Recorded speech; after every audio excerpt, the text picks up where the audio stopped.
A FNP e o Sindipetra RJ apresentaram para a Petrobras a sua proposta de pauta em julho. Por que em julho? Antigamente a gente apresentava no final de agosto, no início de agosto. A gente apresentou em julho por quê? Porque depois da reforma trabalhista, não tem mais um instituto chamado ultratividade do acordo coletivo. Ou seja, antigamente você fazia campanha e nosso acordo valia até a assinatura do próximo acordo. Depois da reforma trabalhista, durante o governo Temer, agora o acordo perde a validade, a não ser que ele seja prorrogado, né? Nós sofremos isso nos últimos anos. Então nós estamos entregando pauta com antecedência para poder negociar com o acordo em vigor, para não negociar sobre o peso dessa chantagem. Não que nós não possamos lutar e negociar sem isso, mas é uma situação mais adversa, ok? E a Petrobras só foi apresentar a sua contraproposta no dia 12 de setembro, quase 2 meses depois, 12 dias depois da nossa data base, ok? Naturalmente nós exigimos, e foi cumprida a extensão do nosso acordo até o final de outubro. Agora até o final de novembro nós estamos exigindo que se estenda mais, que se estenda a assinatura do acordo para que não se utilize essa chantagem da reforma trabalhista. A pauta que nós apresentamos foi votada nos congressos da categoria, no congresso da RJ, no congresso da FNP, nas assembleias, uma pauta que expressa a expectativa de mudança da categoria, de corrigir todas as distorções e ataques que nós sofremos de anos para cá, né? E não só a expectativa da categoria, mas levando em conta a possibilidade que a Petrobras tem de resolver todos esses problemas. Que a Petrobras nunca ganhou tanto dinheiro como está ganhando agora. No último trimestre, mais de 26 bilhões de reais de lucro líquido, distribuiu aos acionistas 17,5 bilhões de reais. Ou seja, segue a farra dos acionistas na hora de discutir nosso acordo coletivo, é essa migalha que nós estamos vendo. Então, nós fizemos a categoria, a terceira proposta, entre aspas, que a Petrobras apresenta. A primeira foi uma proposta tão rebaixada, que foi rejeitada de forma massiva e praticamente unânime pela categoria, né? E a segunda foi a primeira proposta um pouquinho melhorada, já com alguns ganhos, né? Mas tem um sentido a Petrobras apresentar esse tipo de proposta. Qual o sentido? Apresentou uma proposta muito rebaixada para a gente começar a negociar, não em cima da nossa proposta, mas começar a negociar, melhorar aquela proposta rebaixada que ela apresentou no início da negociação. E nós falamos, não vamos entrar nessa, nós queremos que vocês respondam a nossa pauta, ponto por ponto, né? E teve a categoria, depois de rejeitar as 2 propostas, fez uma série de mobilizações iniciais, mas que foram muito boas, foram atrasos em todas as unidades operacionais e atos das unidades administrativas. Nós conseguimos fazer em todo o Brasil, em unidade, as 2 federações, esses atos, mostrando que a categoria tem disposição de luta. Aí a Petrobras apresentou a sua terceira proposta, uma proposta que a direção do Sindipetra RJ, em sua ampla maioria, e a direção da FNP consideram muito insuficiente. Primeiro, ela propõe um acordo por 2 anos, sendo que uma reposição de 1% da inflação das perdas passadas, muito, muito inferior às nossas perdas. E só daqui a 2 anos nós vamos poder brigar, né? Já com um tempo já passado, né? Por essas perdas, não só por essas perdas, né? Por todo o nosso acordo. Porque o momento propício para a nossa luta é quando nós temos a nossa data base. Ela tem uma legalidade específica, que nós podemos fazer uma série de movimentos, que não que nós não possamos fazer em outros momentos, mas sob um risco maior para a categoria de decretar a ilegalidade do nosso movimento, de decretar e de perseguir os sindicatos, os ativistas, como tem acontecido. Então essa proposta, né, ela é por 2 anos e não garante nas suas cláusulas a ultratividade do acordo, que é uma reivindicação. Como é que vai estar o Brasil e a Petrobras daqui a 2 anos? Quem vai dirigir a empresa? Em que condições nós vamos ter para lutar daqui a 2 anos?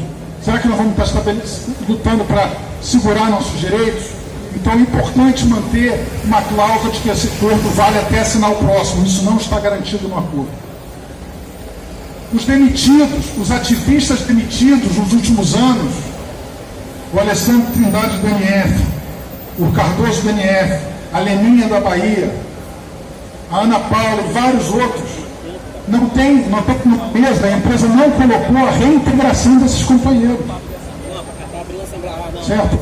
Para a gente, no mínimo como nós fazemos uma proposta, mas volta todo mundo que está para trás. Os companheiros da PBio e da TPG, que estão na fila da privatização e ainda estão, e o cronograma deles está correndo, chegando nas datas programadas, não tem nenhuma cláusula que garanta o emprego dessas companheiras e desses companheiros nesse acordo. Não avançou na PTT, não avançou no teletrabalho. Quantas e quantas pessoas transferidas precisam da flexibilização do teletrabalho para poder conseguir voltar para suas casas e equilibrar sua vida pessoal? Não sequer estendeu o teletrabalho permanente, o teletrabalho para as lactantes, que é uma reivindicação básica que nós fizemos. Né? Essa proposta, ela não dá nada sobre o INSS. Tem uma promessa de que se o CGPAR 42, 48 caírem, aí nós vamos voltar para 70-30. Mas a FNP e o Sindipetra-RJ tem liminar na justiça que a Petrobras não é obrigada a cumprir o CGPAR. Não é obrigada. Ou seja, tem condições de resolver no acordo. Também, Petros não paga as dívidas com a Petros e mantém o equacionamento assassino que tanta sofrimento traz à categoria. Ou seja, nas questões mais de fundo, ela não atende. E tem sim conquistas nesse acordo, fruto da nossa luta. Né? Nós conseguimos, nas plataformas, alguns avanços sobre o dito desembarque, sobre o auxílio de deslocamento. Nós conseguimos que nos feriados, nos próximos 2 anos, no Natal, Ano Novo, a pessoa não precisa compensar, se bem que nesse primeiro ano vai tudo cair no sábado e domingo. Né? Nós conseguimos vale ceia. Nós temos questões que o acordo coletivo trouxe, né, de ganhos, né, para a categoria. Mas o aumento salarial, que é apenas de 1%, é na RMNR, não é no salário base, fraudando também o salário dos aposentados, diga-se de passagem. Né? Então, essa proposta, na nossa opinião, apesar de ter conquistas, né, ela é muito insuficiente. E para tentar fazer a categoria aprovar essa proposta, ela oferece um abono de 13 mil, um salário que for maior, etc. Todo mundo precisa, né? Eu também estou precisando, eu tenho 2 filhos. Mas cada 1% do salário que nós trocamos por um abono é para a vida inteira. É para a vida inteira. Nunca mais esse 1% a gente vai recuperar.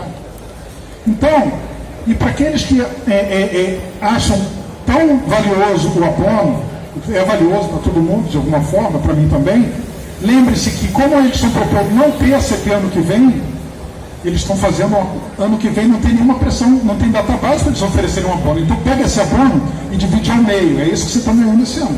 Que nós todos estamos ganhando esse ano. Né? Então diz o seguinte, poxa, mas essa proposta é ruim. Mas dá para a gente brigar para melhorar essa proposta? Existem companheiros que vão falar aqui que dizem que essa é a última proposta que a Petrobras não cede mais nada em mesa, só com uma greve radicalizada da categoria.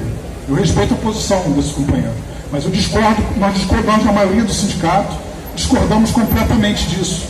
Nós achamos que a categoria tem muitas ferramentas de luta, atrasos, cortes de PT, operação padrão, mobilizações, coisa que nós fazemos e que muitas vezes nós conseguimos avanço.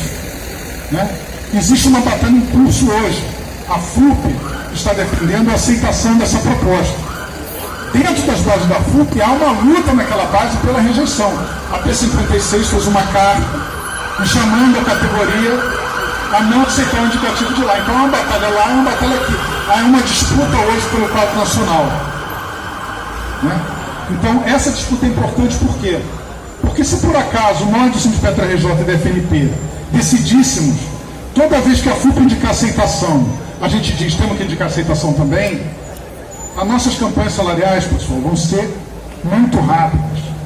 Porque o que obriga muitas vezes a FUP a ir mais longe do que quer, apesar dos seus acordos, suas relações com o RH da Petrobras, é justamente a existência, uma pressão da sua base que é fortalecida pela existência da FNP dos sindicatos independentes. Muitas pessoas dizem, a FIP aprovou, já era. Outras vezes não foi, já era. E mais. Não, nós vamos receber depois de todo mundo, isso é uma desmoralização. Pode acontecer. Mesmo que dê tudo errado, as iniciativas jurídicas, de mobilização, negociais que nós passamos, dê tudo errado, nunca aconteceu da categoria ganhar 1 centavo a menos do que os outros, nem um direito a menos, e tudo é retroativo ao 1º de setembro. Ok?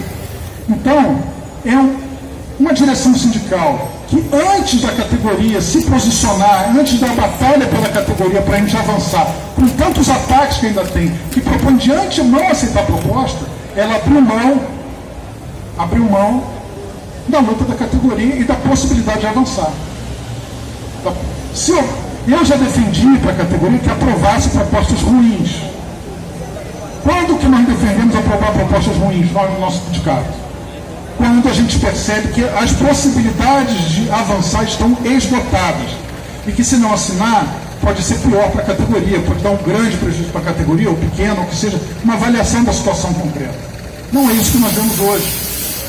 Nós achamos que há possibilidade de luta e de avanços para a categoria. Claro que com mais dificuldades agora, que uma parte do movimento sindical, inclusive da direção do CIDPJ, uma parte pequena, estão propondo assinar o acordo.